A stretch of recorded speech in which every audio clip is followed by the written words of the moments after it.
যেটা চুরি করার দরকার সেটাই করতে হবে। ওই যে বাটি ঘটি বদনা জগ বালতি মোটর খুলে নিয়ে গেলাম, এর মধ্যে লেখা আছে ধর্মীয় অনুষ্ঠান বা সাধু মেলা, তাই না? এখানে কিন্তু চোর বলে কাউকে বায়না করা হয় নাই, সাধুই বায়না করে নিয়ে এসেছে। হ্যাঁ, তোমার কপাল ফাটা, তুমি আর কি করে বুঝো? চোর বিদ্যা বড় বিদ্যা। চোর কাহাকে বলে? মাননীয় সুজন মালিকে আমি সাধুর ভূমিকার পক্ষের উকিল হিসাবে তাকে রাখলাম। আর যেহেতু বাবা আমার বাড়িটা শিলিগুড়ি, অনেক জায়গাতেই গিয়ে গান করতে গিয়ে শুনি শিলিগুড়িতে বাটপার বেশি, সিটার বেশি শোনা যায়। আচ্ছা, বাটপার সিটার কি খালি শিলিগুড়িতেই আছে? হ্যাঁ, তবু কিন্তু উত্তরবঙ্গের রাজধানীটা শিলিগুড়ি। কারণ যেখানে অসৎ মানুষ বেশি আছে সেখানে আবার সৎ মানুষ আছে। ঠিক তাই সেই জায়গায় দাঁড়িয়ে আমি চোরের ভূমিকার পক্ষের উকিল হয়ে আমি দেখাবো সমাজে চোর খারাপ করেছে না ভালো করেছে। চোর সমাজকে শিক্ষা কি দিয়েছে? চোরের শিক্ষা সমাজকে উন্নতি করেছে না ধ্বংসের পথে নিয়ে গেছে, না খারাপ করেছে? আর যিনি সাধুর পক্ষে থাকলেন তিনি দেখাবেন একজন সাধু, একজন ধর্মজ্ঞানী ব্যক্তি, তিনি সমাজকে আমাদের কি শিক্ষা দিলেন। তাহলে যদি সাধুই যদি সব কিছু পারে তাহলে চোরের কোনো দরকার নাই। আমি আমার ভূমিকায় থেকে আমি দেখাবো যে আমাদের সমাজে চোর কি কি কাজে লাগে বা কি কি ভালো কর্ম করেছে সেটা আমি দেখাবো। তবে ওই আগেই বলেছি চোর বিদ্যা বড় বিদ্যা। চোর কাহাকে বলে? চোরের তার অভাব নাই।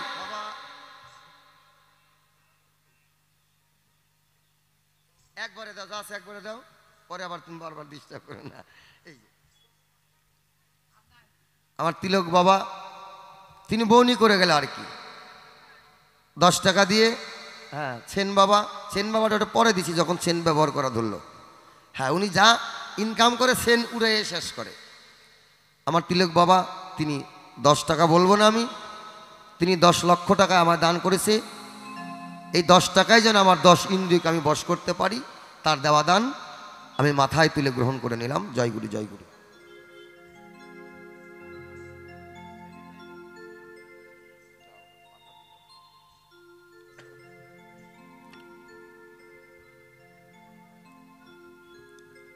ওই আমি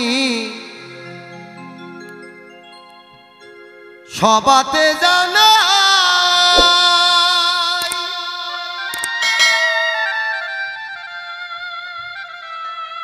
ওরে বিপকাতে সুজন মালি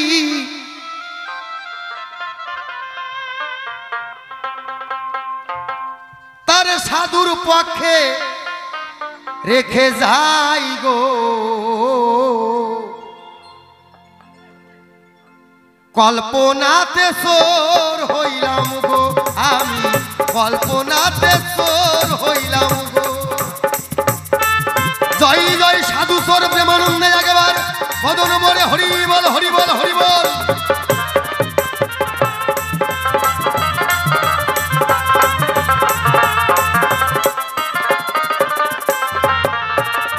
আজকের ধ্বনিটাও মনে রাখবেন,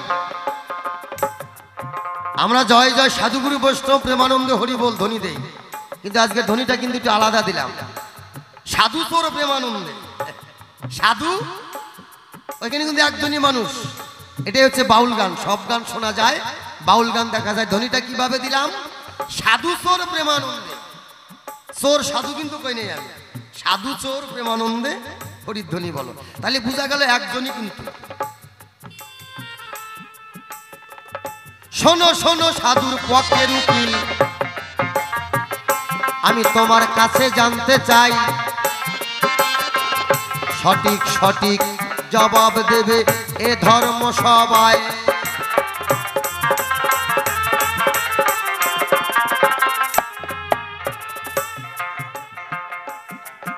আমি চোরের ভূমিকায়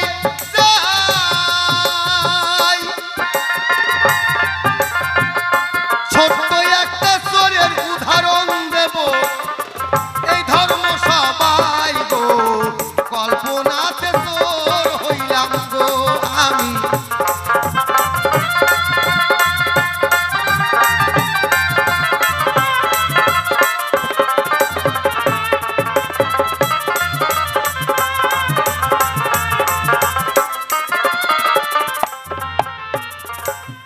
আমার গ্রামে একটা ছেলে আছে,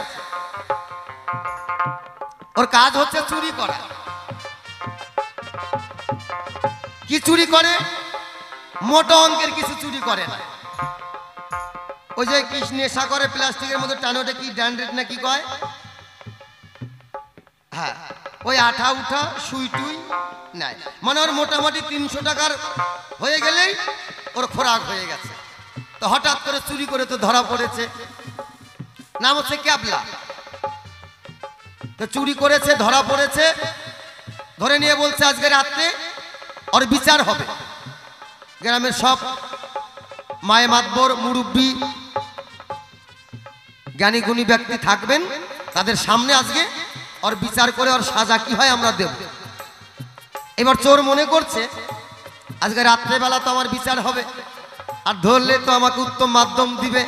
ও কিন্তু পালিয়ে গ্রাম থেকে ভেগে গেছে, ভেগে অনেক দূরে চলে গেছে। ধরে নেন শিলিগুড়ি গেছে। শিলিগুড়িতে গিয়ে এক মন্দিরে ঢুকে পড়েছে।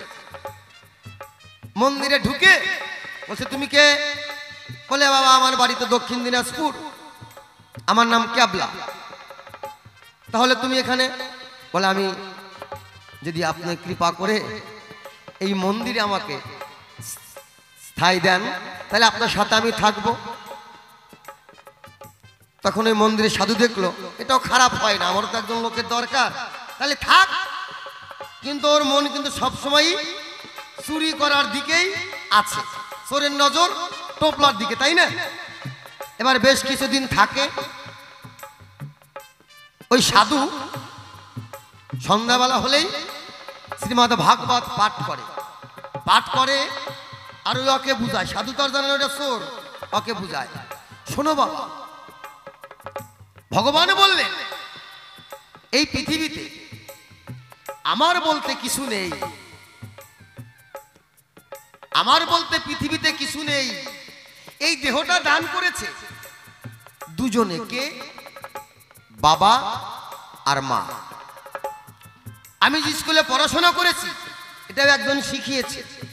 আমি যে পোশাকটা পরেছি এটা একজন বানিয়ে দিয়েছে। এই যে দোতারা বাজাচ্ছি এটা একজন শিখিয়েছে। তাহলে আমার বলতে কিছু নেই। খালি হাতে এসেছি, খালি হাতে যাব। এসেছি ল্যাংটা, দুনিয়া থেকে যেদিন যাব সেদিন যাবো ল্যাংটা। তাই আমার বলতে আর পৃথিবীতে কিছু নেই। ওই সাধু কিন্তু প্রত্যেক দিন ওই চোরকে বুঝায়। চোর ঠিকই শোনে, যখন বৈখ্যা থেকে শোনে ভালোই শোনে। কিন্তু সাধু যে পূজা দেয়, ঘরে রাধা কৃষ্ণের বিগ্রহ মূর্তি আছে, ওই ঘরে কিন্তু ঢুকায় না। হঠাৎ করে চোর একদিন জানলার গ্রিলের ফাঁকা দিয়ে দেখে, বাহ, ভিতরে রাধা গোবিন্দ, রাধা কৃষ্ণের দুটা চূড়াই সোনার চূড়া, হাতে যে বালা আছে সোনার বালা, সোনার মালা, সোনার দুল, সোনার নাকের ফুল, সবকিছুই সোনার। ভগবান শ্রীকৃষ্ণের হাতে সেটাও সোনার বাসি। তো ভাবছে যে এই তালে তালে থাকতে থাকতে থাকতে থাকতে চুরি তো আমি একদিন করবই। ঠিক ওই সাধু কিন্তু আবার বাবা 24 ঘন্টায় উনি একবার খায়, সব সময় খায় না। তারা প্রকৃত সাধু, তারা একবারই আহার করে। ওই সাধু 24 ঘন্টায় একবার খায়, কিন্তু যখন খায় বাবা 6 জনের খাওয়ার একবারে। মানে শুকনা পেটে যদি একবারে টান ধরে 2.5 কেজি চালের ভাত একবারে গ্রাস করে। এমন খাওয়া খাইছে। খাওয়ার পরে দুপুরবেলায় উনি শরীরটা একটু অলস হয়ে গেছে, একটু নিদ্রায় আরামে দেহটাকে ছেড়ে দিয়ে এখন দেখে নাগ এমন ভাবে ডাকতেছে, মনে হয় নাম কীর্তন শুরু হয়ে গেছে অষ্টপ্রহর ব্যাপী। এই নাম কীর্তন আর বন্ধ হচ্ছে না। হ্যাঁ, এখন দেখে যে মাছি পড়তেছে শরীরে, তাও তো সাধুর খেয়াল নাই। কারণ যদি চেতন ঘুম থাকে মাছি মশা পড়লে কিন্তু বোঝা যায়, তাই না মা? মাছি পড়লো তারাই। সাধুর তো অষ্টপ্রহর ব্যাপী নামযজ্ঞ শুরু হয়ে গেছে। এবার চোর কিন্তু ওই ফাঁকে মন্দিরের মধ্যে ঢুকেছে। ঢোকার পর সোনার বালা, সোনার দুল, নাকের ফুল, হাতের বালা, গলার মালা, মাথার চূড়া, পায়ের তুরা সবকিছু খুলে কিন্তু একটা টোপলার মধ্যে জড়ো করছে। জড়ো করতে করতে ওই যে ভগবান শ্রীকৃষ্ণের হাতের যে বাঁশিটা ছিল, ওই বাঁশির মাথায় লাগানো আছে রূপার মকর মাছের মাথা। কি বলবো আপনাদের ঠাই, ওই বাঁশির মাথাটা খুলতে গিয়ে রূপার বাঁশির মাথা তো পাকার মধ্যে পড়ে শব্দ হয়েছে ঠন্নস করে, আর অমনি কিন্তু সাধুর ঘুম ভেঙে গেছে। কে কে কে কে কে? এখন সাধু দেখছে যে এতদিন থেকে আমার কাছে থাকছে সেই তো। এই বল, তুই কেন চুরি করলি এগুলো? জানিস তোর কি সাজা হতে পারে? তোর জেল হতে পারে, তোর ফাঁসি হতে পারে। সবকিছু কিন্তু চোরের টোপলায় বেঁধে নিয়েছে। বেঁধে নেওয়ার পরে যেই ধমকাচ্ছে সাধু, বলছে সাধু বাবা শোনো, এই যে তুমি এতদিন পরে যে আমাকে গীতা পাঠ ভাগবত পাঠ করালে আর বললে, এই পৃথিবীতে কারুর কিছুই নাই। 80 ল্যাংটা যাবো ল্যাংটা, 80 খালি হাতে যাবো খালি হাতে। তাহলে তুমি একজন সাধু, আমি যারটা চুরি করলাম সে আমাকে কিছু বললো না, তুমি বলার কে? কি আপনার বাড়ির থেকে আমি চুরি করেছি, আপনি আমাকে কিছু বললেন না, পাশের বাড়ির লোকের বলার কি দরকার? তার মধ্যে তুমি সাধু, সাধুর কিসের চোর ধরার টাকা? আরে চোরেও তো তোমাকে একদিন 1 টাকা ভিক্ষা দিতে পারে, তাই না? আমার জিজ্ঞাসাটা প্রথমবার এই জায়গায় সাধুর কাছে, যে তুমি কেন আমাকে বাধা দিলে? তুমি তার আগে আমাকে বুঝিয়েছিলে কি পৃথিবীতে কিছু নাই, একা এসেছি একাই যেতে হবে, খালি হাতে এসেছি খালি হাতে যেতে হবে। তাহলে যার তা নিয়েছি আমি, সে আমাকে কিছু বলল না, তুমি কেন বাধা দিলে? আর সত্য তেতা দাপর কলি, একটু চোরের কথা বলি, অসৎ যত মহৎ তত। বাস্তবের দিকে একটু আগে যাই, শাস্ত্রের দিকে ধর্মের দিকে একটু পরে যাই। বড় বড় চোর দেখবেন তারা কলমের প্যাসে চুরি করতেছে, কলমের প্যাসে চুরি করে তারা জেলে চলে যাচ্ছে। ওই চোর যখন জেলখানা থেকে বের হচ্ছে, হাজার হাজার মানুষ তাকে বড় বড় নামি দামি ফুলের মালা ফুলের তোড়া দিয়ে তাকে সম্মান করে বের করে আনতেছে না বাবা? কি কথা কোন ভুল বলছি? দেখেন, অথচ চোরের গলায় পড়ছে ফুলের মালা, বাস্তবে দেখেন রাধা গোবিন্দের ফটো রয়েছে, 5 টাকা দামের একটা মালাও নাই। আর আমি আপনার এই গ্রামের একজন নাম করা তিরফল চুরি করে ধরা পড়েছি, পোল চুরি করে ধরা পড়েছি, গরু চুরি করে ধরা পড়ছি, কয়লা চুরি করে ধরা পড়ছি। যেদিন শুনবেন শিবানন্দ আজকে বুনিয়াদপুর জেল থেকে বাড়াবে, হাজার হাজার লোক, গোটা গ্রামের লোক ঠাইসা যাবে চোরের গলায় মালা দেওয়ার জন্য। তাহলে বলেন, বর্তমানে এটা কলির যুগের কথা হয়ে গেলাম, চোরের গলাতেই পড়ে ফুলের মালা ফুলের তোড়া হাতে। তাই বর্তমান কলির যুগে বললাম চোরের সম্মান বেশি। আপনি যত বেশি টাকা চুরি করবেন তত নামটা আপনার বেশি হবে। যত ছেঁচড়া চোর হইবেন, এই যে আমার মতো ধরা পড়িয়া যাবেন। চুরি করলে বড় চুরি করবেন। চোর বিদ্যা বড় বিদ্যা। কাকে বলেছে বড় বিদ্যা? হ্যাঁ, আমি চুরি করেছি। একজনের 5 কোটি ছিল, সেখান থেকে 1 কোটি টাকা এনে আমি আমার গ্রামের যারা গরিব দিন দরিদ্র মানুষ ছিল তাদের মধ্যে বিতরণ করে দিয়েছি, বিলিয়ে দিয়েছি। এখানে 7 দিন বাউল অনুষ্ঠান হচ্ছে, এসে বললাম 7 দিনের মধ্যে 2 দিন করে খরচার টাকা আমি তোমাদেরকে দিব। ধর্মের পথে, সমাজের কাজে, বয়স্ক মাকে বাবাকে যারা ঠিক মতো ছেলে মেয়েদেরকে স্কুলে পড়াশোনা করাতে পারে না, ঠিক মতো পোশাক পাতি দিতে পারে না, 2 মুঠো আহার দিতে পারে না, তারা যদি এনে সমাজ সেবা করে, তাকেই বলা হয়েছে বড় চোর। যে সমাজকে রক্ষা করছে, গরিবদেরকে উদ্ধার করছে, নিজের মাকে বাবাকে দেখছে, ধর্ম অনুষ্ঠানে গিয়ে সেখানে সহযোগিতা করছে। চোর হতে গেলে এই চোর হতে হবে। আপনার নামে ঘর আসছে, আমার নামে ঘর আসছে, ডুপ্লিকেট করে পিন্টুর নামে আসে, সিন্ধুকে দিয়ে দিলাম, ওই চোরের ক্ষমা নাই। তবে ওই চোর আমি নয়। তাহলে এটা দেখালাম একটা নমুনা বর্তমান কলির যুগের চোর। এবার তোমার দাপর যুগের যদি কথা বলি, কৃষ্ণ কানাই, তার চেয়ে বড় চোর পৃথিবীতে আর কেউ নাই, কেউ নাই। ভগবান শ্রীকৃষ্ণের মতো চোর নাই। তবে হ্যাঁ, সে কোন চোর?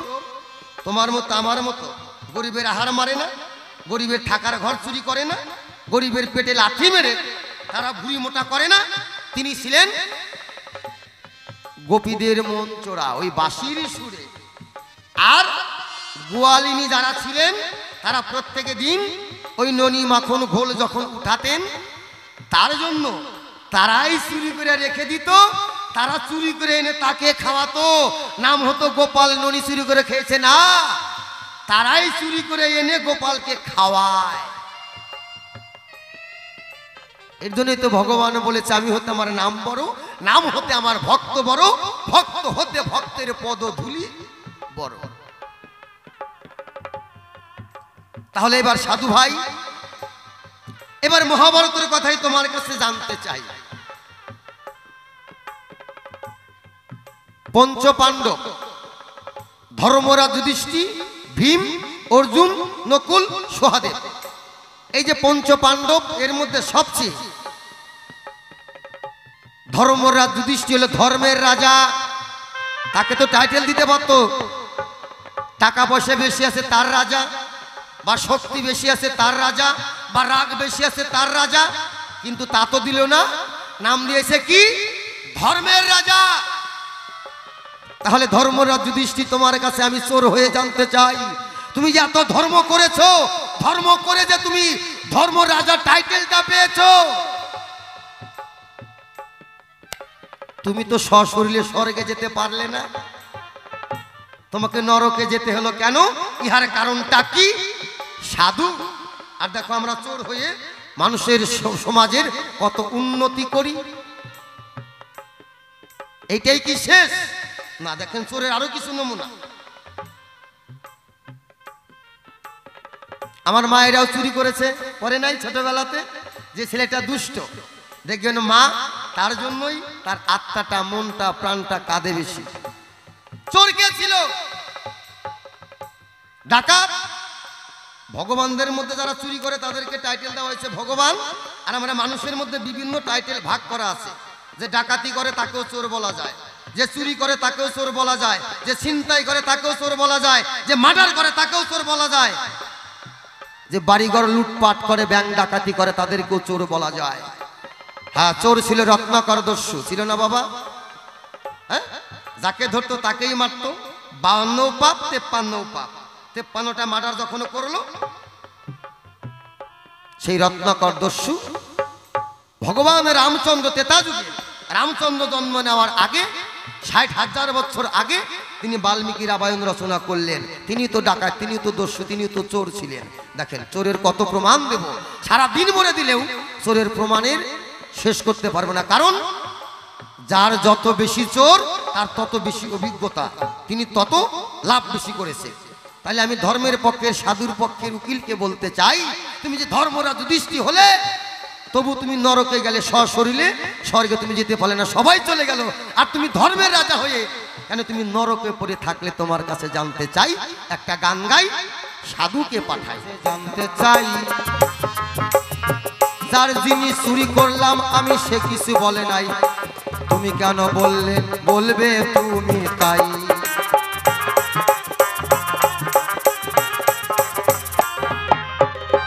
তুমি তো ধর্মরাজ যুধিষ্ঠির গো, পৃথিবীর সবার আছে জানা, ধর্মের রাজা হয় যুধিষ্ঠির, কথা মিথ্যা কিন্তু না।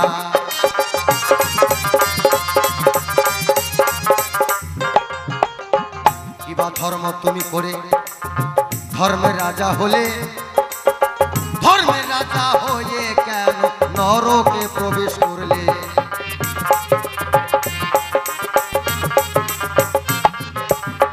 যেই দিকে যাই সেই দিকেই গো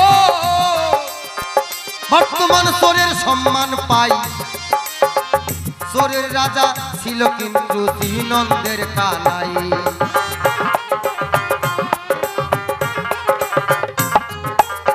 সেই হলো ননি চোরা, গোপীদের মন চোরা, তাকে মন চোরা কয়। চোর বলতে একজন চিনি, কৃষ্ণ দয়াময়।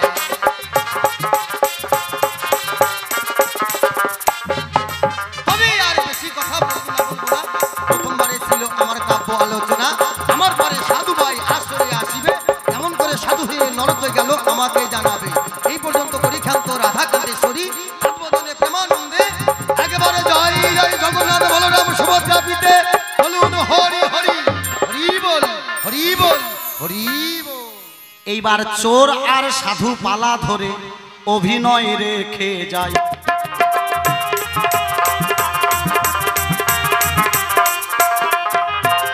তাহলে আমি সাধুর ভূমিকায় দাঁড়িয়েছে ধর্মসভায়। সাধু ওমা, সাধু যারা ভগবান বললেন যারা সাধু, সাধুর কাছে চুরি করা শেখা। আগে জানতে হয় তুমি যেই চোরের কথা বলেছ এ ধর্ম সভায়।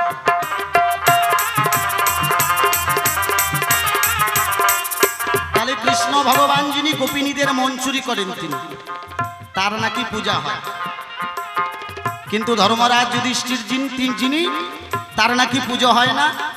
তিনি কেমন করে নরক দর্শন হয় তার একটা কথা আমি তুলে ধরতে চাই। শোনো, সাধুর যে ধর্ম, ওমা আমরা মনে মনে চিন্তা করি আমার ছেলেটা বড় হলে কেউ মাস্টার হবে, কেউ ইঞ্জিনিয়ার হবে, কেউ ডাক্তার হবে, তাই না?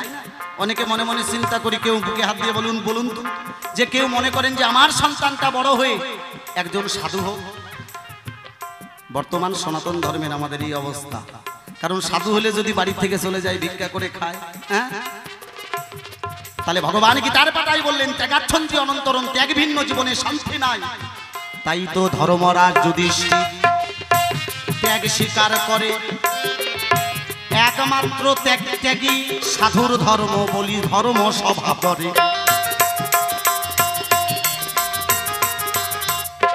একদিন নারদ মুনি ভগবান কৃষ্ণের কাছে এসে ডেকে ডেকে বলে, প্রভু আমি সদা সর্বদাই আপনার সঙ্গে থাকি, সদা সর্বদাই দেখতে পাই যে আপনি দুর্যোধনের মেয়ের সঙ্গে বলরামের ছেলের বিয়ে হয়েছে, তাহলে সম্পর্কে দুর্যোধন হবে বিয়ে, তাই না? এবার কৃষ্ণের বোন সুভদ্রার সঙ্গে অর্জুনের বিয়ে হয়েছে, এই দিক থেকেও বিয়ে।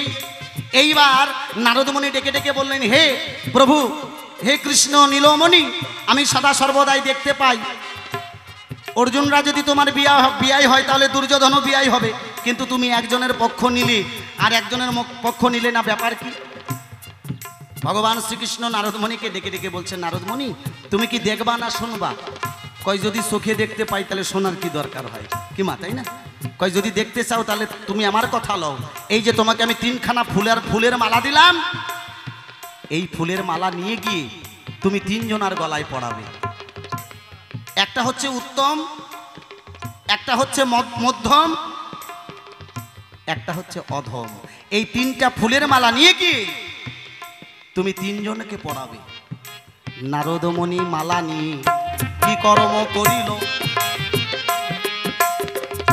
3 জনের গলায় পরানোর জন্য নারদমণি ঘুরিতে লাগিল।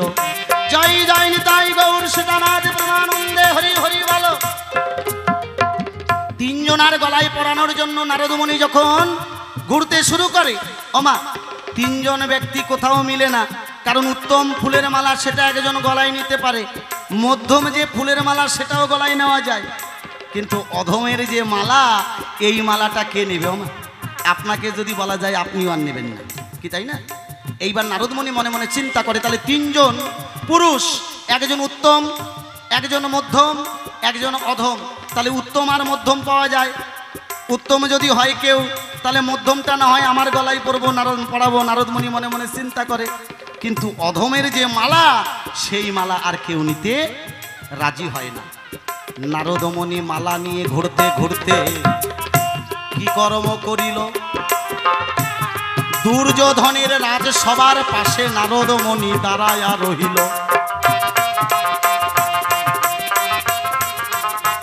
এইবার দুর্যোধনের রাজসভায় কি 3 জন মালা নিয়ে গিয়ে নারদমণি যখন দাঁড়িয়ে আছে, রাজা দুর্যোধন মনে মনে চিন্তা করে, নারদমণি তোমার হাতের মধ্যে কি? কয় 3টা মালা নিয়ে এসেছি, এই 3টা মালা 3 জনকে পরাবো, কিন্তু আমার 3 জন ব্যক্তির আছে প্রয়োজন, একজন উত্তম, একজন মধ্যম, আর একজন হচ্ছে অধম। দুর্যোধন মনে মনে চিন্তা করে, আমি রাজা, হ্যাঁ কি আমি রাজা, আমার চাইতে উত্তম পুরুষ আর পৃথিবীর মধ্যে কে আছে? তুমি একটা কাজ করো, ওই উত্তমের মালা আমার গলায় দাও। নারদমণি ওই উত্তম ফুলের মালা নিয়ে গিয়ে দুর্যোধনের গলাতে পরায়। এইবার মধ্যম যে মালা সেটা কার গলায় পরাবে আমা? সেটা কার গলায় পরাবে? এখন দুর্যোধন ডেকে ডেকে বলছে আমার রাজসভায় মধ্যম ব্যক্তি যিনি তিনি হচ্ছে আমার মামা শকুনি, যার কথায় যার প্রচেষ্টায় এই রাজ্যটা চলে, যিনি একজন রাজনীতিবিদ। তাহলে আমার মনে হয় এই মধ্যম মালাটা মামা শকুনির গলায় পরানো উচিত। মধ্যমের মালা যখন শকুনির গলায় দিল, আমি তোমাদের জানাই এবার অধম ফুলের মালা নিয়ে গিয়ে পরাবে কার গলায়?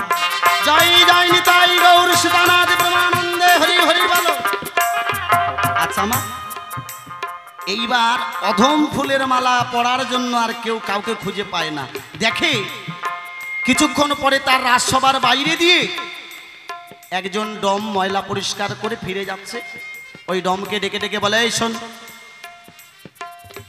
এইবার যখন ওই মানে যারা নোংরা পরিষ্কার করে ওমা, তাকে ডেকে ডেকে বলে, এখন এই যে অধম যে ফুলের মালা, এই ফুলের মালাটা তোর গলায় পরানো হবে। ডম মনে মনে চিন্তা করে, কেন? বলে, তুই তো নোংরা পরিষ্কার করিস, হ্যাঁ? এই পৃথিবীর যত নোংরা আবর্জনা তুই পরিষ্কার করিস, তোর মতন নরাধম ব্যক্তি আর এই পৃথিবীর মধ্যে কিছু নাই। ওই ডম ডাকিয়া বলে, দুর্যোধনের ঠাই। বলছে, হ্যাঁ রাজা, তা যদি হবে তাহলে আমি একটা বুদ্ধি বলে দিতে পারি। তোমার যে ঘরে মা রয়েছে, তোমার মাকে ডাকো, এই ফুলের মালাটা তোমার মায়ের গলায় আগে পরাও। কারণ তুমি যখন ছোট ছিলে কত পায়খানা পেশাব করে দিয়েছো তোমার মায়ের কোলে, তোমার মা এই কত নোংরা আবর্জনা পরিষ্কার করেছে, তাহলে এই ফুলের মালাটা তো তোমার মায়ের গলায় পরানো উচিত। দুর্যোধন রাগ হয়ে ক্রোধিত হয়ে ডমকে ডেকে ডেকে বলে, ওমা, সমাজে যারা নোংরা পরিষ্কার করে তাদেরকে যদি কেউ নরাধম ব্যক্তি বলে, ওমা, এটা কিন্তু মায়েও কিন্তু নোংরা পরিষ্কার করে। দুর্যোধন মনে মনে চিন্তা করলে এর সঙ্গে তো আর পারা যাবে না, কারণ আমার নিজের মাও তো নোংরা পরিষ্কার করেছে। এইবার মালাটা দিবে কার গলায়? নারদমণি মালা খুলে নিয়ে আবার চলে যায়। যেতে যেতে নারদমণি কি কর্ম করিল?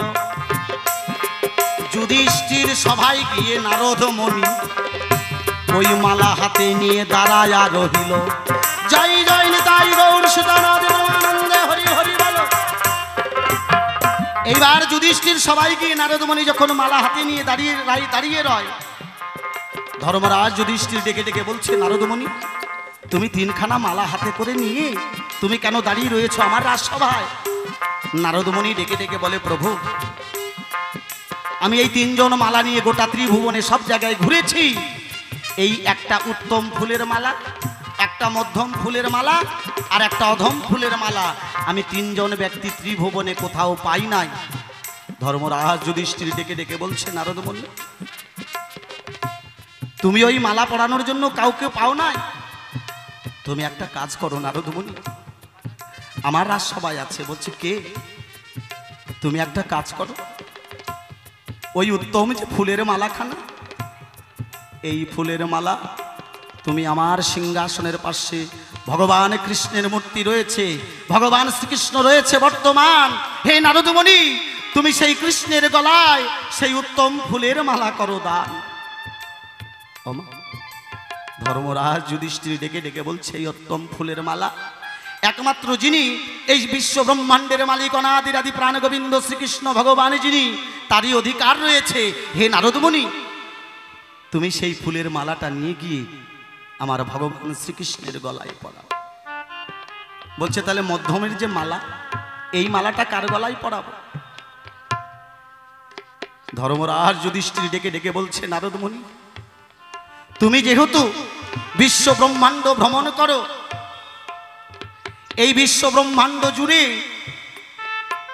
তুমি আমার ঠাকুরের নাম গুণগান করো, নারদমণি, এই মধ্যম ফুলের মালাটা তুমি তোমার গলায় পরাও। কারণ আমার চোখে একমাত্র মধ্যম পুরুষ হচ্ছে তুমি। তুমি সদা সর্বদাই ঠাকুরের নাম গুণগান করো, এই ফুলের মালা তোমার অধিকার। হে নারদমণি, তোমার এই ফুলের মালাটা তুমি, মধ্যম ফুলের মালাটা তোমার গলায় তুমি পরো। নারদমণি মালা পরে দুই নয়নের জলে ভাসে, বলছে প্রভু তাহলে দুটো মালা তো আমি দিলাম দুইজনার গলে, তাহলে সবচাইতে নরাধম পুরুষকে? ধর্মরাজ যুধিষ্ঠির ডেকে ডেকে বলছে নারদমণি, এই বিশ্ব ব্রহ্মাণ্ডের মধ্যে আমার চাইতে অধম পুরুষ আর এই পৃথিবীতে কেউ নাই।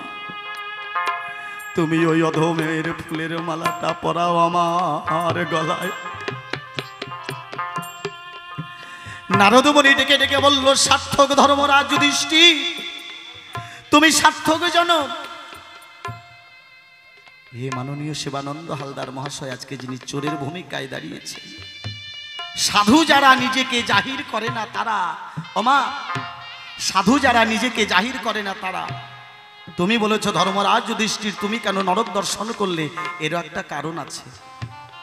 পথে যেতে যেতে 5 জন ভাই যখন একে একে করে পড়ে টলে মারা যায়, একে একে করে সকলে যখন মারা যায়, যুধিষ্ঠির একজন কুকুরকে নিয়ে স্বর্গের দরজায় উপনীত হয়। ওমা স্বয়ং যমরাজ ডেকে ডেকে বলছে, হে ধর্মরাজ যুধিষ্ঠির, স্বর্গে গেলে তো একমাত্র একজন যেতে পারে, তোমার সঙ্গে তো তুমি একটা কুকুর নিয়ে এসেছো ধর্মরাজ, তুমি একটা কাজ করো, ওই কুকুরকে নিয়ে তো তুমি স্বর্গে যেতে পারবে না। ধর্মরাজ যুধিষ্ঠির ডেকে ডেকে বলছে, আমার স্বর্গে যাওয়ার কোনো প্রয়োজন নাই, আমার কারণে যদি সেই অবলা জীব কুকুর স্বর্গে যেতে পারে, আমি কুকুরকে এগিয়ে দেব, কুকুরকে নিয়ে তুমি স্বর্গে যাও, আমার স্বর্গের কোনো প্রয়োজন নাই। জয় জয় নিতাই গৌর সীতানাথ ব্রহ্মানন্দে হরি হরি বল। যমরাজ মনে মনে চিন্তা করছে, হে যুধিষ্ঠির, ধন্য মানব জনম, ধন্য তুমি ধর্মের দেবতা, তোমার চাইতে ধর্মীয় ধর্ম গত প্রাণ এই পৃথিবীর মধ্যে কেউ আর থাকবে না, এ হচ্ছে সাধুর ধর্ম। ওমা এই জন্য ধর্মরাজ যুধিষ্ঠির মনে মনে চিন্তা করলো, যখন কুকুরকে পাঠিয়ে দিল, তারপরে ধর্মরাজ যুধিষ্ঠির যখন স্বর্গে যাবে, স্বর্গের দরজায় পা দিয়ে ডেকে ডেকে বলছে, আমার যারা ভাই ছিল একে একে তো তারা টলে পড়ে মারা গেছে, আমি একবার তাদেরকে দেখতে চাই। ওমা এ হচ্ছে সাধুর ধর্ম। সাধু কোনোদিন স্বর্গে বা নরকে যাওয়ার ভয় করে না। তাই তো বলেছে, সাধু সঙ্গ সর্বশাস্ত্রে কয়, সাধু সঙ্গ লওয়া মাত্র জীবে কৃষ্ণ প্রাপ্তি হয়।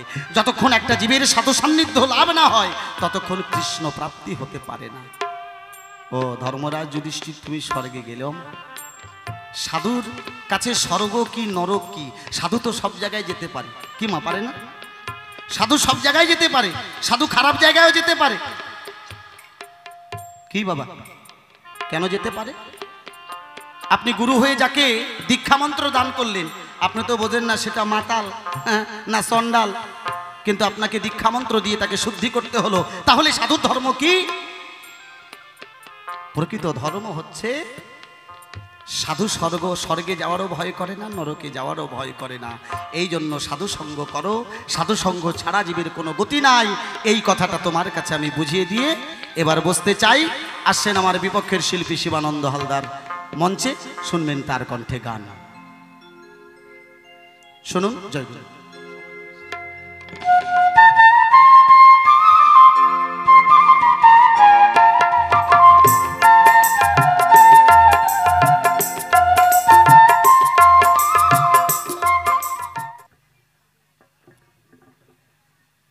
একটা কথায় বলে দেখবেন,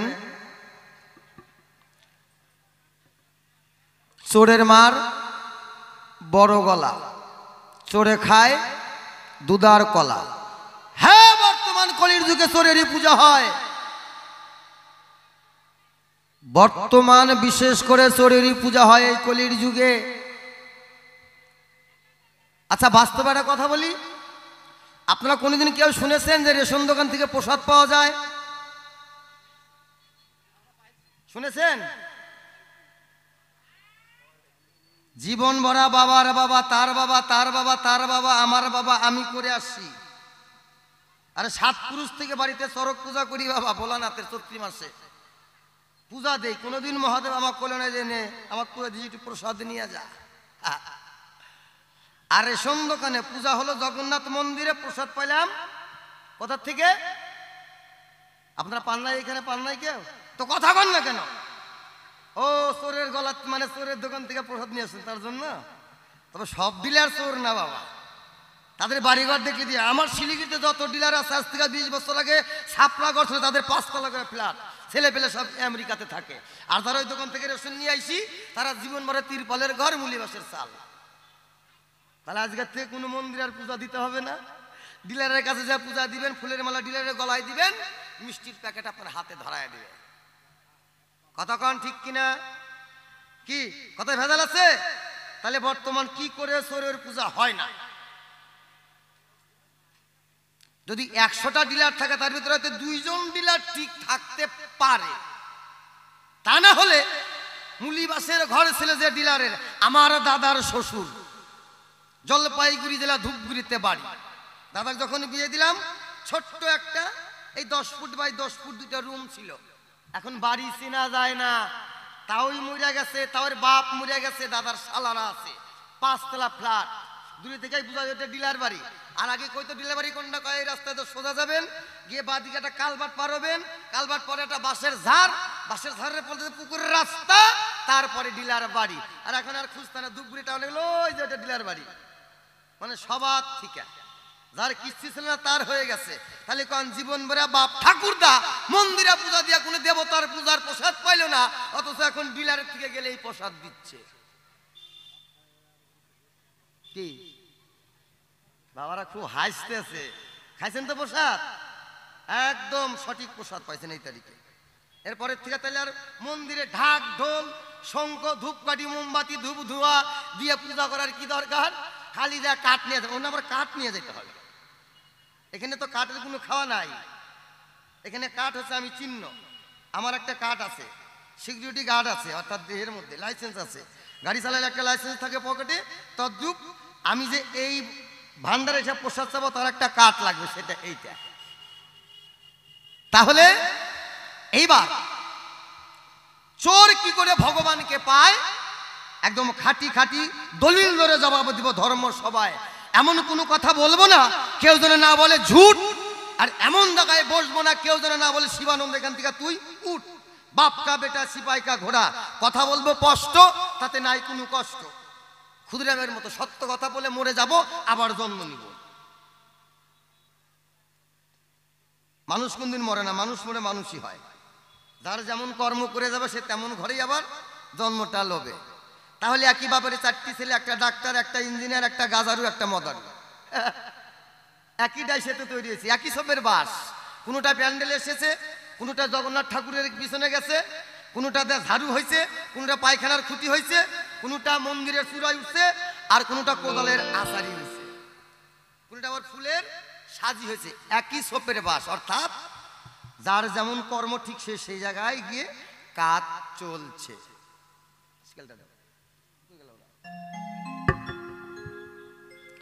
তাহলে বোঝা গেল যা বলবে একদম বাস্তব। বাউল গানটাই হচ্ছে বাস্তব, বতে বাস্তব, অর্থাৎ বতে বাবা, বতে বাবা, বাবা উতে উপদেশ, লতে লও, বাস্তব বাবা। কারণ মা চাকরি করতে পারে, বাবা ক্ষেতের কামলা দিতে পারে, কিন্তু মায়ের নামে কিন্তু সন্তানের পরিচয় নাই, নাই। কারণ মা রাখছে 10 মাস, বাবা রাখছে 18 বছর। মায়েরটা দেখা গেছে, বাবারটা দেখা যায় নাই, বুঝলেন? এর জন্য দেখবেন মায়েরা তার অংশটার উপরেই যত্ন করে। এই যে উপর করা অংশটা হচ্ছে মা, এটা সিলিং, এই যে প্যান্ডেলের সাজাইছে এটা সিলিং। আর টাকসারটা যার উপরে দাঁড়িয়ে আছে, এই যে দেহের খাঁচাটা, হাড্ডি, এটা হচ্ছে বাবা, ওটাকে দেখা যায় না। মা কিন্তু নিজেরটাই যত্ন করে, ভিতরেরটা যত্ন করতে যায় না। করে কি কোনো মা? ওর জন্য যদি কোনো সন্তানকে মারে, হালকা করে মারলে কয় ও মা গো, আর যেই জোরে লাগে কয় বাবা রে, মানে তখন হাত দিতে পাওয়া গেছে, বাবার বস্তুতে আঘাত লাগছে। ঠিক তাই। তাহলে এবার চুরি কেমন করে করতে হয়, চোর কাহাকে বলে, এবং চোর কি করে ভগবানকে পায় আমি দেখাবো। যদি না দেখাতে পারি জীবন আর এই বদলপুরে মঞ্চে গান করতে আসবো না। না না দন্তের নয় আকারে না। দাও স্কেলটা দাও। শোনো শোনো ধর্মের পক্ষের উকিল, আমি তোমারে জানাই, চোর কাহাকে বলে, চুরি করে কেমন ভাবে ভগবানকে লাভ করে, আমি বলবো এই সবাই।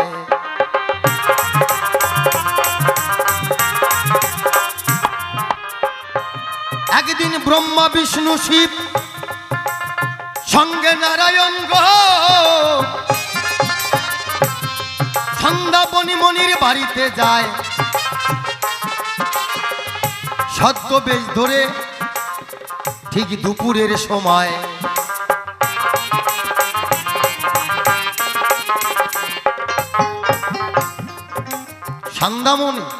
সন্ধ্যাবন মনির বাড়িতে গিয়েছেন মধ্যাহ্ন ভোজনের টাইমে। কে? ব্রহ্মা বিষ্ণু শিব নারায়ণ সঙ্গে ভক্ত নারদ, ছদ্মবেশ ধরে গেছে যাতে চিনতে না পারে। ঠিক দুপুরে বেলা গিয়ে সে সন্ধ্যাবনী মনির বাড়িতে গিয়ে বলছে, কে আছো গো বাড়িতে? চিনতে পারেনি। বলছে বলেন। বলে আমরা চারজন অতিথি, ক্ষুধার জ্বালায় জীবন যায়, কি বাকি আছে তোমার কুঠুরি, আমাদের ক্ষুধা লেগেছে, আমাগো সেবা দাও গো তাই।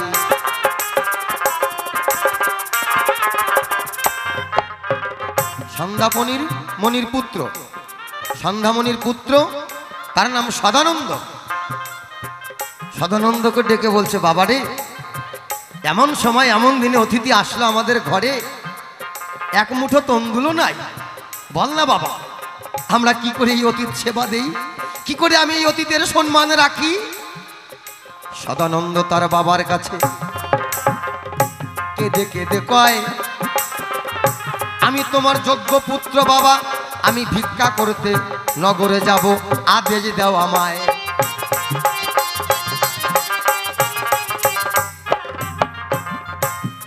সেই সদানন্দ বাবার কাছ থেকে অনুমতি নিবে।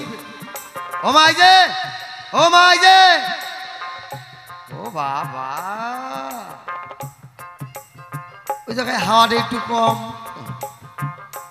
এই যে ফ্যানের মধ্যেই বোঝা যাচ্ছে ওটার এখন বয়সটা কমে গেছে, তাই একটু পাওয়ারটা কম, ওটার একটু বেশি আছে। ওরকম আমারও একদিন পাওয়ার ছিল, এখন মোটামুটি, এরপরে থাকবে না, ওরকমই ভাড়া ভাড়া খালি। যাক, মানুষ আমরা যতদিন পৃথিবীতে আমিত্ব নিয়ে বেঁচে আছি, এই আমার বলেই তো আমরা সময়টা যাচ্ছি। একটু কথাগুলো মন দিয়ে শোনো। 24 বছর ধরে এই মঞ্চে বাউল গান হয়, কিন্তু আজকে শুনে যাইও যে সাধু কি করে নরকে গেল শুনলা, আর চুরি করে ভগবানকে পাওয়া যায়। তাই সেই সদানন্দ তার পিতা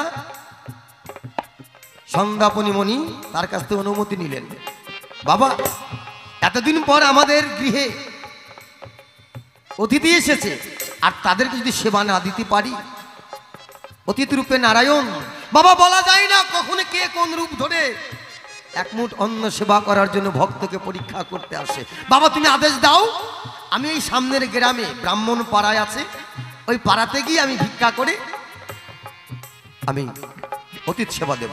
তবে হ্যাঁ, আগেকার ভক্তদের সাধুদের নিয়ম ছিল কি, তার আহার করতে যতটুকু লাগবে ততটুকুই বাবা ভিক্ষা করত। দেখা গেল 5 জন মানুষ আছে, 1 কিলো চাল হলেই তারা চলে আসতো। 2 জন মানুষ আছে, ½ কিলো চাউল হলেই চলে আসতো। আর এখন তোমার মতো সাধু যারা এর হলো পাকার ভরা, বেলা ওঠার আগে বাড়াইবো, রাত্রি 8টার সময় বাড়িতে ঢুকবো, মধ্য ভোজনও নাই, সন্ধ্যা আরতি নাই, যে একটু টোপলা টোটোতে রিজার্ভ না করা যাবে, একটু ঘোরা বন্ধ করে না, করে কি? হ্যাঁ করে বাবা, এটা আমার শিলিগুড়িতে আছে। সকালবেলা ব্যাগের মধ্যে ঝোলা নিয়ে যায়, আসার সময় দেখি 2 কাঁধে 2 টোপলা, মানে 20 কেজি 20 কেজি 40 কেজি।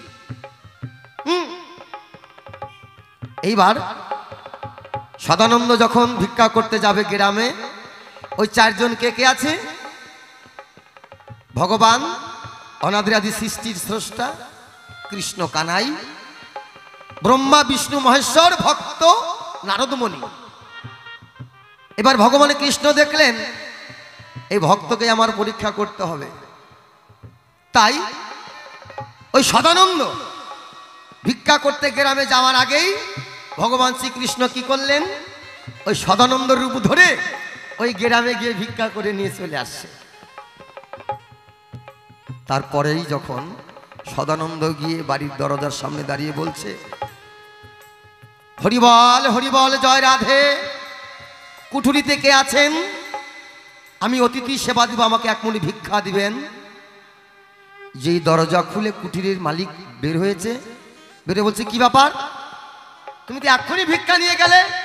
বলছে, না আমি আসিনি তো। বলে, মিথ্যা কথা বলো না, তুমি এক্ষুনি তো ভিক্ষা নিয়ে গেলে, 10 মিনিটও হয়নি। সদানন্দ চিন্তায় পড়ে গেল, এই গ্রামে কি আমার মতো আরো কোনো লোক আছে? ওই বাড়ির থেকে আর এক বাড়িতে গেছে, ওই বাড়িতে দেখে একই কথা, তুমি তো এই মাত্র ভিক্ষা নিয়ে গেলে। চিন্তা করতে করতে ঘুরতে ঘুরতে সূর্য পড়ায় শেষের দিকে চিন্তা ভাবনা করলো, না এই গ্রামে আর আমি ভিক্ষা করব না, কারণ আমার দ্বারে বসে অতিথি রয়েছে, তাদের মধ্যাহ্ন টাইম আমাকে ভোজন দিতেই হবে, সেবা দিতে হবে। সামনে ছিল নদী, নদী পার হয়ে যাবে, নৌকা নেই অতিথিকে সেবা দেওয়ার জন্য। নদী সাঁতার দিয়ে পার হয়ে নদীর ওপারে গিয়ে গ্রামে গিয়ে অনেক তন্দুল পেয়েছে, শাক সবজি তরু তরকারি ইত্যাদি পেয়েছে, বড় করে টোপলা বেঁধে নিয়ে মাথায় নিয়েছে। এখন যেই নদীর পাড়ে এসেছে, আর এদিকে সন্ধ্যাপনিমণি চিন্তা করছে, আমার সন্তান সদানন্দ তিনি নগরে গেলে ভিক্ষা করতে, এখনো আসে না। হে গোবিন্দ, হে ভগবান, হয়তো আজকে আমি আমার এই অতিথি সেবা আমি দিতে পারবো না, আর না দিলে তো আমি তাদের থেকে পাপ আমার বেশি হবে। সেই সদানন্দ যখন চালের টুপলা মাথায় করে নিয়ে আসবে, ভগবান কৃষ্ণ তখন মা গঙ্গাকে স্মরণ করলে, হে গঙ্গা দেবী, তুমি যেখানেই থাকো না কেন, তুমি ক্ষণিকের জন্য এই গঙ্গার ঢেউ এত বড় বড় করে ওই সদানন্দর মাথার টোপলা যেন তোমার ঢের বাড়ি খেয়ে পড়ে যায়। যেই নদী সাঁতার দিয়ে আসছে ভক্ত সন্ধ্যাপনিমণির পুত্র সদানন্দ এসে বলছে, বাবা, বাবা গো, আমি নগরে যা ভিক্ষা করে এনেছিলাম, মাথায় পোটলা বেঁধে ওই গঙ্গা যখন পার হব, এত এত গঙ্গার ঢেউ বাবা জোরে জোরে আমার মাথায় লেগে সে টোপলা পড়ে গেল, আর হয়তো আমাদের অতীত সেবা হবে না। বাবা চলো চলো বাবা, তুমি আমার কথা নিবে, আমি তোমার উপযুক্ত পুত্র আছি, আমি থাকতে তুমি ভয় করো না, কিন্তু আদেশ দাও। বলে, কি বলো? বলে, বাবা তুমি আদেশ দিবে? বলে, হ্যাঁ দিব। বলে, বাবা তাহলে চলো আমরা বাপ বেটা আজকে চুরি করতে যাব দিনের বেলায়। কি? হ্যাঁ বাবা। বাবা তোমার পেটে আমি জন্ম নিয়েছি, তুমি আমাকে জন্ম দিয়েছো, তবে আমি জ্ঞান বুদ্ধি হওয়ার পরে তোমার কাছ থেকেই শুনেছি যে অতিথি কখন যে ভগবান কার বাড়িতে কি রূপে যাবে কেউ চিনতে পারবে না। বাবা এটাও তো হতে পারে যে ভগবান তোমাকে পরীক্ষা করার জন্য আসতে পারে। চলো বাবা দেরি করো না, আমরা বাপ বেটায় চুরি করতে যাব। বাপ বেটায় মিলে এক ব্রাহ্মণ বাড়িতে দিনের বেলায় চুরি করতে গেছে। ঘরের পিছনে গিয়ে শিং খুঁদেছে, বাবাকে বলছে তোমার বয়স হয়ে গেছে, তুমি বাইরে থাকো, আমি ভিতরে ঢুকি। সদানন্দ গৃহে প্রবেশ করে ও শিং খুঁড়েছে, গাড্ডা দিয়ে প্রবেশ করেছে। প্রবেশ করার পরে চাল ডাল শাক সবজি তরু তরকারি যাহা কিছু লাগবে একটা পোটলার মধ্যে বেঁধে ওই শিং খুঁড়েছে, সেই গাড্ডা দিয়ে আগে পার করে দিয়েছে বাবার কাছে। বাবা এটা তুমি আগে ধরো। ঠিক চাল ডালের টোপলা যেই গাড্ডা দিয়ে সিংহের গাড্ডা দিয়ে বের করে দিয়েছে, ওই সদানন্দ কি করেছে, চোরেদের কিন্তু দেখবেন যখন ঢুকবে ভিতরে আগে ঢোকার সময় পা দিবে, আর যখন বাড়াবে তখনও আগে পা দিবে, এটাই নিয়ম। আর সদানন্দ কি করেছে, বাবার সাথে টোপলা দিয়ে দিয়েছে, দিতেই বের হবে। ইতিমধ্যে কিন্তু বাড়ির ঘরের যে ব্রাহ্মণ ছিল তিনি চেতন পেয়ে গেছে। কেড়ে কেড়ে তাকেই দেখে ঘরের থেকে চুরি করে নিয়ে কি যেন নিয়ে যাচ্ছে। আর এই সদানন্দর পা টেনে ধরেছে, আয় এদিক আয়। চোর ধরে ফেলেছি আজকে, মাঝে মাঝে চুরি হয়, ধরতে পারি না, কিন্তু সদানন্দ কোনোদিনও যায়নি, জীবনের প্রথম ওই দিনই গেছে চুরি করতে। আর সদানন্দ বলছে, বাবা যেহেতু বাড়ির মালিক আমাকে ধরে ফেলে দিয়েছে, আমি তোমাকে একটা কথা বলছি বাবা, তুমি দেরি করো না, তুমি দেরি করো না বাবা, বেলা প্রায় শেষের দিকে, রন্ধন করে অতিথি সেবা দিতে হবে, তুমি চলে যাও, আমি ধরা পড়ি যেন তোমার বদনাম না হয় বাবা। আমি তোমার উপযুক্ত পুত্র থাকতে এই পৃথিবীতে আমি যতদিন বেঁচে থাকবো ততদিন তোমার কোনো কলঙ্ক বদনাম হতে দেব না। তো বলছে তোকে রেখে যাব, তাহলে তো চিনে ফেলে দিবে। বলছে বাবা তুমি এক কাজ করো, এই যে আমি যেখান দিয়ে সিংখুদে বেরেছি, বের হবে এই রাস্তাতেই একটা দাও আছে, তুমি এক কাজ করো বাবা, এই চালের পোটলাটা নিয়ে যাও, আর আমার এই যে মুন্ডটা বেরিয়েছে এটাকে এক কোপ দিয়া কেটে এটাকে নিয়ে তুমি চলে যাও, যদি আমার সঙ্গে ধর থাকে তাহলে কেউ আর চিনতে পারবে না। সন্দীপনী মণি নয়ন জলে ভেসে যাচ্ছে আর বলছে, এর জন্যই তো বলে আত্মা হতে পুত্র। আজ আমার অতিথির সম্মান রাখার জন্য আমার নিজের সন্তান তিনি মৃত্যুর ভয় করল না, সন্দীপনী মণি করল না দেরি, এক কোপে পুত্রের মুন্ডকে ছেদন করে সঙ্গে সঙ্গে নিয়ে আসলেন বাড়িতে, এনে ঘরের এক কোনায় রেখে, রান্না টান্না হয়ে গেছে। মণিবরে ডেকে বললেন, অতিথি নারায়ণ আপনারা গঙ্গায় চলেন, স্নান করে এসে করবেন ভোজন। বলে হ্যাঁ চলো চলো আমরা যাই, গঙ্গায় স্নান করে এসে আমরা সেবা করব। এইদিকে যে ব্রাহ্মণ ওই যে ধরটা রেখে দিয়েছে, ওটা রাখবে কোথায়? গঙ্গার জলে ফেলে দিয়ে এসেছে। গঙ্গার জলে যেই ফেলে দিয়ে এসেছে, ভগবান শ্রীকৃষ্ণ, ব্রহ্মা, বিষ্ণু, শিব, ভক্ত নারদ আর এই সন্দীপনী মণি স্নান করতে গেছে। এখন ওই যে ব্রাহ্মণ বাড়িতে যে বডিটা ছিল, ওই ব্রাহ্মণ কিন্তু গঙ্গার জলে ফেলে দিয়েছে। আর ভগবান কৃষ্ণ যে স্নান করতে নেমেছে, যে ঘাটে চান করে প্রত্যেক দিন ওই মণিবর, ওই ঘাটেই গিয়েছে। এখন ভগবান কৃষ্ণ আবার একটু বাইরে গেছে, এখন দেখে দূরে থেকে কি যেন একটা ভেসে আসছে, ভাসতে ভাসতে ভাসতে ভাসতে এসে ভগবানের দেহের সঙ্গে ওই বডিটা লেগে গেছে। দেখেই ভগবান বলছে, আরে যে কে আমি চিনতে পারছি না, তবে আর যদি মুন্ডুটা পেতাম তাহলে আমি ভালো করে দিতে পারতাম। সন্ধ্যাপনী মণি বলছে, কি বলছেন, কে আপনি? একটা বডি, একটা মানুষের শুধু ধরটুকু ভেসে আসছে, আর আপনি দেখে বলছেন কে আপনি?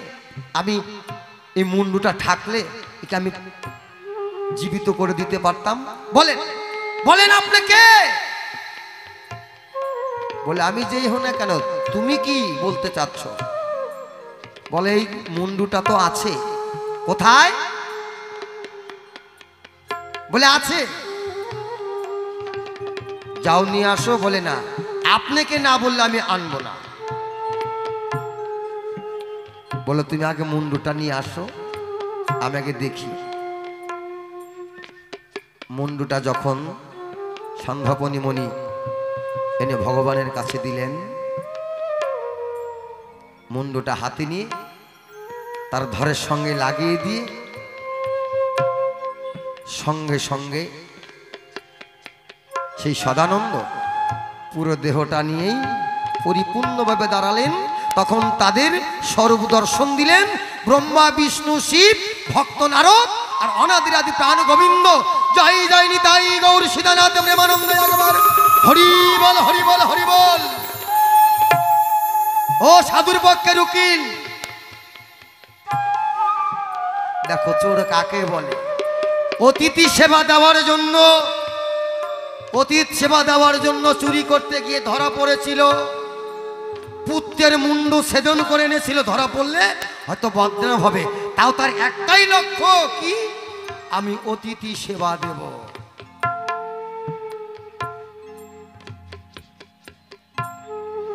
চোরেরাই তো ধার্মিক গো, চোরেরাই তো ভগবানকে পায়। রত্নাকর দস্যু পেয়েছিলেন, হিরণ্যকশিপুর পেয়েছিলেন ভগবানকে। যুগে যুগে যুগে যুগে তবে চোর বহু কোয়ালিটির আছে, এটাকেই বলা হয় চোর। তাই তো ভগবানের সেবা দেওয়ার জন্য, অতিথির সেবা দেওয়ার জন্য চুরি করেছিল। আর ভগবান মনির পুত্র সদানন্দ রূপ ধরে কেন গেলেন? ও যেন এই নগরে নগরে ভিক্ষা করতে না পারে, তাই তার রূপ ধারণ করে আগেই ভিক্ষা করে এসেছিলেন। তাহলে দেখো চোর কাহাকে বলে? চোর ভগবানকে লাভ করলো, অথচ সাধু হয়ে নরক হয়ে গেল। বেশ ভালো লাগলো, খুবই ভালো লাগলো। ওর জন্য বলছে চোরের পূজা হয় আমার অনাদিরাদি প্রাণ গোবিন্দ, সৃষ্টি স্রষ্টা যিনি, তার ইশারা সারা গাছের একটি পাতা নড়ে না, রাস্তার বালু ওড়ে না, সেই হচ্ছে আমার কৃষ্ণ সোনা। এই তো চোর, এই হচ্ছে সকলের মন চোরা। তার একটা বাঁশির সুরে কত ঘর যুবতী, কত কুলবধূ তারা ওই বাঁশির টানে সংসার ফেলে দিয়ে গিয়েছিলেন সেই বাঁশির সুরের মধুর বৃন্দাবন। শোনো শোনো সাধুর পক্ষের উকিল, আমি তোমারে জানাই, চোর হইলে এইরকম চোর হওয়া চাই, কারুর পেটে লাথি মারার চোর হওয়ার কোনো দরকার নাই।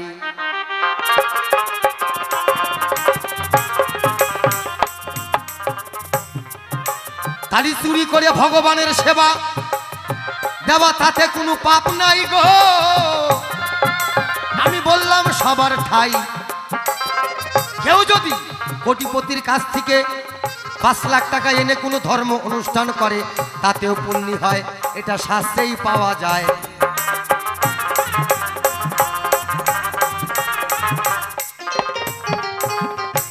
একটা গান গাবো।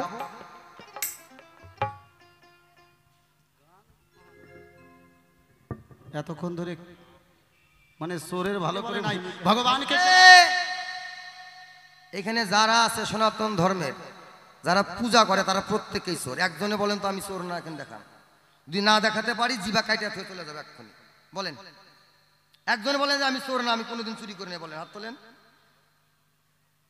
যদি প্রমাণ চাও, তুমি সকালবেলা এখানে আজকে রাত্রে থাকো, সকালবেলা ঘুমের থেকে ভোরবেলায় উঠবা, খালি রাস্তাতে ঘুরবা আর দেখবা, আর রাস্তাতে হাইটা যাবে, ফুল গাছের ডাল তাইনা নামাবে, ফুলও ছিঁড়বে, ডালও ভাঙ্গা থেকে আসবে। ফুল ছেঁড়ার নিয়ম আছে। হে পুষ্প দেবতা, পুষ্প বৃক্ষ, আমি 2টো ফুল নেওয়ার জন্য এসেছি, আমি গোবিন্দের চরণে দেব। আমি 2টো ফুল তোমার গাছ থেকে ছিঁড়ে বা চয়ন করে নিয়ে গেলাম। যাবে, ঘাট ধরবে, টান দেওয়া ছিঁড়বে, ডালও ভাঙবে। পাপ হলো না? ওরও আত্মা আছে, ওই গাছের কাছ থেকে অনুমতি নেওয়া দরকার। যারা যারা ফুল তোলেন আজকের থেকে, অন্তত বাড়িওয়ালা ঘুমায় থাক, ও 8টার জায়গায় 12টা অব্দি ঘুমায় থাক, অন্তত যে জেগে আছে সারাটা রাত্রি পরে ওই ভোরে নিশীতে এই ফুলটা ফুটেছে গোবিন্দর চরণ পাবে বলে, কিন্তু সেরার আগে ওই বৃক্ষের কাছ থেকে একটু অনুমতিটা নিয়ে। মানে তাহলে বোঝা গেল উনিও স্বীকার করলো যে মায়েরাও চুরি করে, সকালবেলা ফুল চুরি করে। হ্যাঁ, এটা মোটেও ঠিক নয়।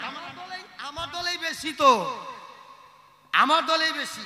একবারে বাস্তব জগতে, সংসার জগতের থেকে শুরু করে নেতা মন্ত্রী শুরু করে সব আমার দলে। সেটা আমিও জানি। ও গরু বল বল রে, হেলায় হেলায় দিন যায়। গরু বল বল রে, হেলায় হেলায় দিন যায়। গরু বল বল রে, হেলায় হেলায় দিন যায়। জয় জয় নিতাই গৌর সুদানন্দ প্রেমানন্দে হরি।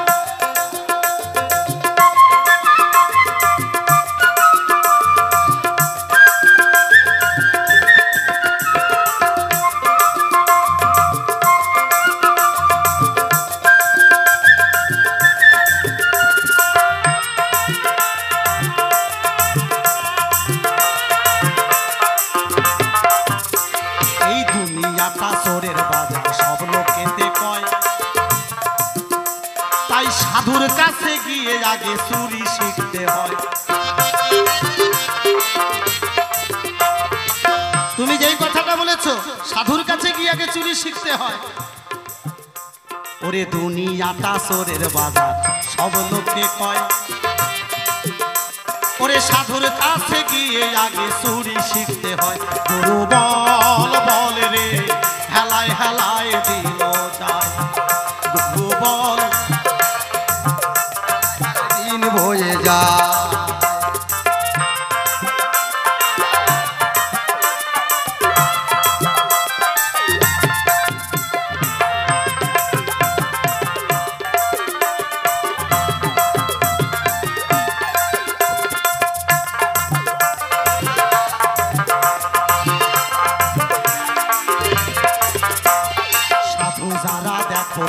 তারাও চুরি করে, যোগের ঘরে চুরি করে, সাধু বলে যাই তোমার।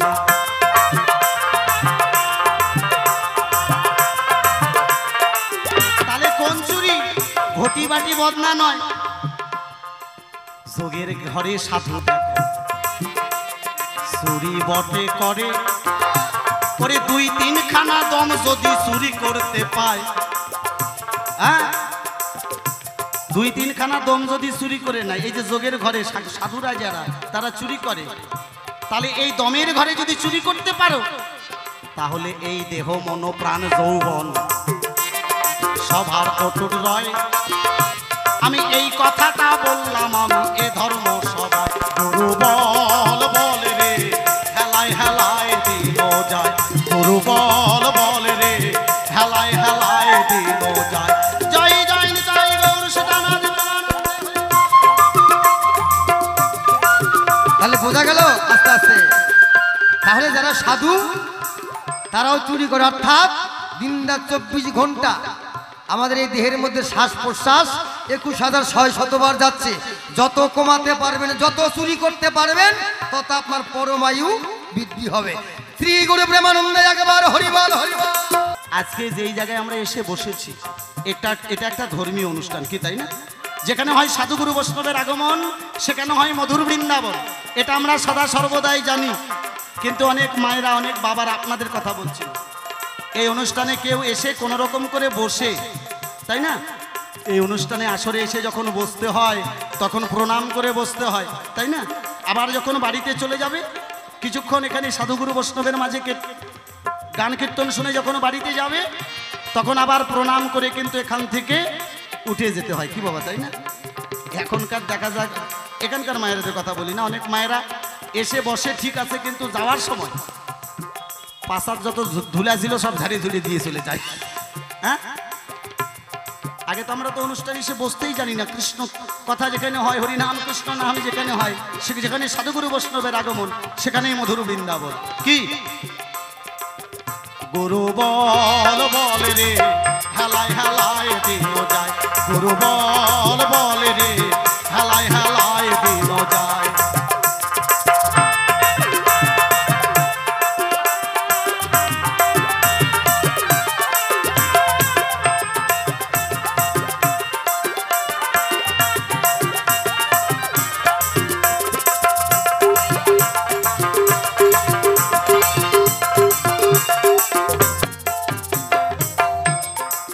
হরির নাম বলো রে ভাই, হরির নাম মধুর, যে জনা কৃষ্ণ বজে সেই বড় চতুর। গুরু বল বল রে, হেলায় হেলায় দিন যায়। গুরু বল বল রে, হেলায় হেলায় দিন যায়।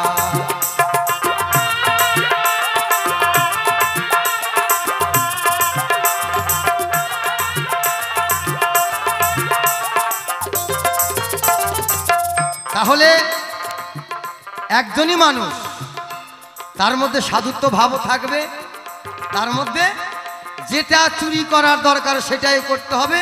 ওই যে বাটি ঘটি বদনা জগ বালতি মোটর খুলে নিয়ে গেলাম, এইগুলা নয়। অর্থাৎ একজনই মানুষ, এর মধ্যেই সব কিছু রয়েছে। আমি সাধু, আমি সেই সাধুর বাজারে গিয়ে চুরি করব কোনটা? এই যে হাওয়া দমের ঘরে। আর একটা হচ্ছে পিতৃসত্তা বস্তু, যেটাকে বলা হয় এই যে বর্ডার আছে আমাদের এই নাভি, এই নাভির নিচে যেন না নামে, তাহলেই তখন হবে কি, যেমন বেনি তেমনি রবে চুল ভিজাবো না। এই ব্রহ্ম বস্তুকে যে ঠিক রাখতে পারবে, চুরি করে ধরে রাখতে পারবে, তার দুদিন পৃথিবীতে বেঁচে থাকতে পারবে। তাহলে চোর হতে গেলে এটাও সত্য কথা, একজন সাধুর কাছে আশ্রয় নিয়ে চুরি করতে হবে। কিভাবে চুরি করলে আমি দুদিন পৃথিবীতে বেশি থাকতে পারবো, আমার এই দেহ সম্পত্তিটা ভালো থাকবে। জয় জয় সাধুগুরু বৈষ্ণব গোসাই প্রেমানন্দে। একেবারে হরি বল হরি বল হরি বল হরি বল হরি বল।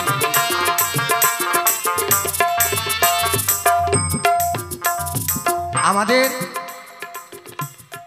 সাধু এবং চোর, চোর বা সাধু পালা আমরা এখানেই রাখছি, সময়ও একদম কম, হয়তো একটি গান গাইতে হবে, গিয়ে আমরা এবছরের মতো আপনাদের কাছ থেকে বিদায় নিয়ে চলে যাব। বেঁচে থাকলে আবার দেখা হবে, কেমন?